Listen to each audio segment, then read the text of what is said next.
I've always been fascinated by autism. It is a sort of a hotbed topic right now. There's current court cases about the role vaccinations play in creating potentially autism in children. And a good friend of mine has Asperger's syndrome, which is a mild form of autism.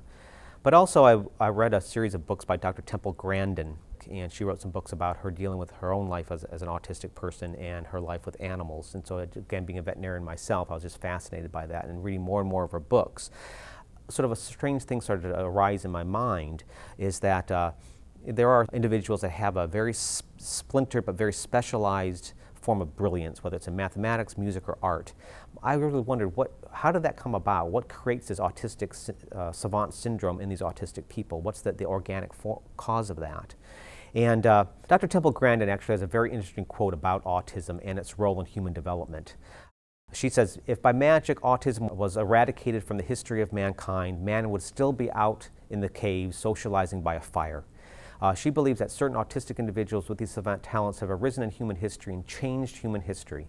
And so I did some investigating into that, and there's actually a lot of support that famous figures that actually have indeed changed history showed autistic tendencies. And to give you some examples of some of the individuals, Mozart, Michelangelo, Isaac Newton, Thomas Edison, Thomas Jefferson, Henry Ford.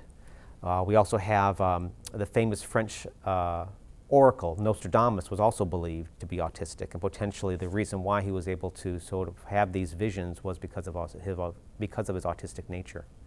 The role between animals and autism is handled by Dr. Grandin in her books, and I encourage everybody to read it. There's her book, Thinking in Pictures and Animals in Translations, great nonfiction books about the whole process. But recent studies have shown that autistic children, in the presence of dogs, children are more playful, they're more attentive, and they show higher levels of activity. So there definitely seems to be sort of a bond between autistic children and animals. That's something I do explore in this book also.